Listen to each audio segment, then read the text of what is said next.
जिंदगी के कुछ रिश्ते सिर्फ इसलिए बन जाते हैं ताकि तुम समझ पाओ कि कौन तुम्हारा नहीं है। हर इंसान तुम्हारी जर्नी का परमानेंट हिस्सा बनने के लिए नहीं आता। कुछ लोग सिर्फ एक लेसन बन के आते हैं, दिखाने के लिए कि कौन सा एनर्जी पैटर्न तुम्हारे लिए टॉक्सिक है। और सबसे बड़ी समस्या तब हो जाती है जब वो इंसान जिसे तुम इमोशनली कट ऑफ हो चुके हो, सोशली तुम्हारे सामने आके खड़ा हो जाता है। फंक्शन हो, गैदरिंग हो या ट्रेवल, तुम्हारा एम होता है पीसफुली एग्जिस्ट करना बिना किसी इंटरेक्शन के। सबसे पहले एक डायमेंशन समझना जरूरी है कि कई बार लोग बैड फ्रेंड या टॉक्सिक फ्रेंड इसलिए नहीं होते क्योंकि वो हमेशा गलत होते हैं, बल्कि इसलिए होते हैं क्योंकि वो तुम्हारी ग्रोथ को डाइजेस्ट नहीं कर पाते। तुम आगे बढ़ने लगते हो लाइफ में और उनकी इनसिक्योरिटी ट्रिगर हो जाती है। फिर वो सब्टली तुम्हें खींचने लगते हैं, इनडायरेक्टली तुम्हारे डिसीजंस का मजाक उड़ाते हैं। तुम बातों को गंभीरता से लेते हो, ये लोग उसे बचपना कह देते हैं। तुम जो मेहनत करते हो उसे ये लोग दिखावा बता देते हैं। तुम इज्जत चाहते हो लेकिन वो लोग तुम्हारे रास्ते में रुकावट बन जाते हैं। तुम चाहते हो कि तुम्हें लोग अपना ले लेकिन वो तुम्हें अजीब महसूस कराते हैं। ऐसे लोग चुपचाप तुम्हारी एनर्जी खींच लेते हैं बिना किसी शोर के, और तुम्हें समझ में नहीं आता कि तुम्हें दर्द ज्यादा किस चीज का हो रहा है, इंसल्ट का या इग्नोरेंस का। ये जो अवॉइडेंस की टेक्निक तुमने सोची है ना,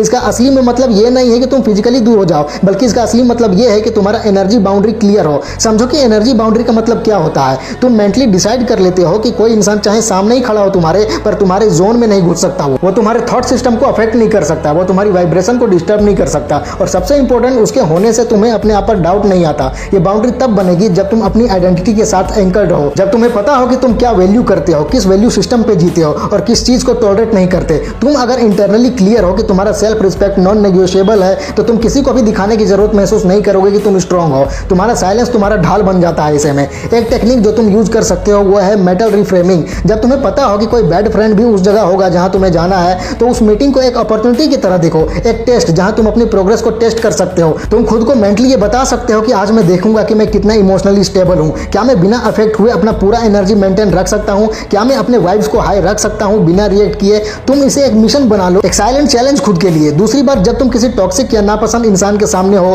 तो खुद को जरूरत से ज्यादा सही दिखाने की जरूरत नहीं है। कई बार हम इतना कॉन्शियस हो जाते हैं कि हम ज्यादा हैप्पी दिखाने लगते हैं, खुद को ज्यादा पोलाइट हो जाते हैं, या अननेसेसरली अपने आप को जरूरत से ज्यादा बिजी दिखाने लगते हैं। यह भी एक सब्टल रिएक्शन होता है जिसमें हम इनडायरेक्टली दिखाने की कोशिश करते हैं कि तुम मेरे ऊपर असर नहीं डाल रहे, लेकिन असल में तुम असर ले चुके होते हो। तो तुम्हें ऐसा सिग्नल नहीं भेजना है। तुम नॉर्मल रहो, कंपोज्ड रहो, न्यूट्रल एक्सप्रेशन में रहो। तुम्हारा गोल ये होना चाहिए कि कुछ भी साबित नहीं करना तुम्हें, बल्कि अपनी स्टेट को प्रिजर्व करना है। एक और लेयर होती है आई कांटेक्ट। कई लोग कहते हैं कि आई कांटेक्ट अवॉइड करो, लेकिन हर सिचुएशन में ये स्ट्रेटजी वर्क नहीं करती। कभी कभी एक स्ट्रॉन्ग बट काम आई कांटेक्ट बिना एक्सप्रेशन के तुम्हारा मैसेज क्लियर कर देता है कि मैं अवेयर हूं लेकिन इंटरेस्टेड नहीं हूं तुम पे। आई कांटेक्ट का यूज सिचुएशन और कंफर्ट के हिसाब से होता है। जरूरी नहीं कि हर बार आंख चुराना ही सोल्यूशन हो। कभी कभी आंख मिलाकर भी बाउंड्री सेट की जा सकती है बिना कुछ बोले। अगर तुम कार में हो, होटल में हो या किसी कन्फाइंड जगह में हो जहां फिजिकल डिस्टेंस मेंटेन करना मुश्किल है, तब तुम्हें अपने इंटरनल प्लेलिस्ट पे काम करना होगा। यानी कि तुम्हारे दिमाग में क्या चल रहा है उस पर फोकस करो। तुम मेंटली किसी पॉडकास्ट को इमेजिन करो, किसी फ्यूचर प्रोजेक्ट का प्लान सोचो, किसी ड्रीम के विजुअलाइजेशन पे चले जाओ।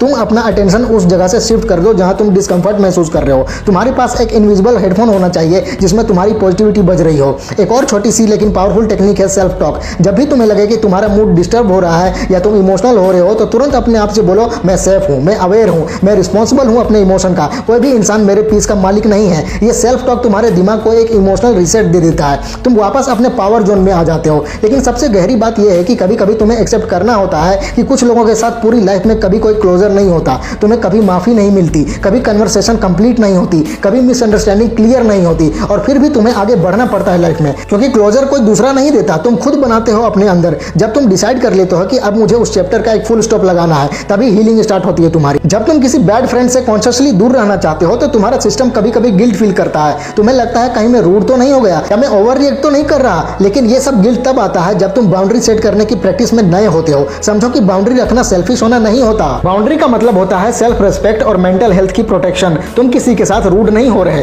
तुम सिर्फ अपने लिए सेफ स्पेस क्रिएट कर रहे हो। और एक लेवल आता है एनर्जेटिक डोमिनेंस। जब तुम किसी कमरे के अंदर जाते हो और तुम्हारा मकसद साफ होता है, तुम पूरे आत्मविश्वास में होते हो और तुम्हारे मन में कोई उलझन नहीं होती, तो वहां मौजूद लोग तुम्हारी मौजूदगी को महसूस करते हैं। तुम उन्हें कंट्रोल नहीं कर रहे होते, लेकिन तुम अपनी एनर्जी फील्ड इतना क्लीन बना लेते हो कि कोई भी पर्सन तुम पर साइकोलॉजिकली या इमोशनली नहीं बैठ सकता। और यही होती है मास्टरी। फंक्शन हो या पार्टी हो या ट्रेवल, तुम्हारा गोल हमेशा ये होना चाहिए कि अपनी एनर्जी को प्रोटेक्ट करना, अपनी डिग्निटी मेंटेन करना और अननेसेसरी इमोशनल लीकेज से बचना। तुम जितना ज्यादा रिएक्ट करोगे उतना ज्यादा इमोशनल लीकेज होगा, जबकि तुम जितना ज्यादा कंपोज्ड रहोगे उतनी ज्यादा तुम्हारी वाइब्रेशन स्ट्रांग होगी। जिंदगी में हर इंसान के सामने ये मोमेंट आता है जब उसका पास्ट उसके सामने एक टेस्टिंग ग्राउंड बन के खड़ा हो जाता है। उस मोमेंट में तुम क्या करते हो वही डिसाइड करता है कि तुम अभी भी उस स्टोरी में जी रहे हो या तुम नए चैप्टर में आ गए हो। तो याद रखो, हमेशा सामना होने का डर तभी तक रहता है जब तक तुम उस एनकाउंटर को एक थ्रेट की तरह देखते हो। जैसे ही तुम उस एनकाउंटर को एक टेस्ट बना लेते हो, तुम्हारा पूरा फ्रेम शिफ्ट हो जाता है। तुम अब एस्केप नहीं कर रहे होते, तुम अपग्रेड कर रहे होते हो।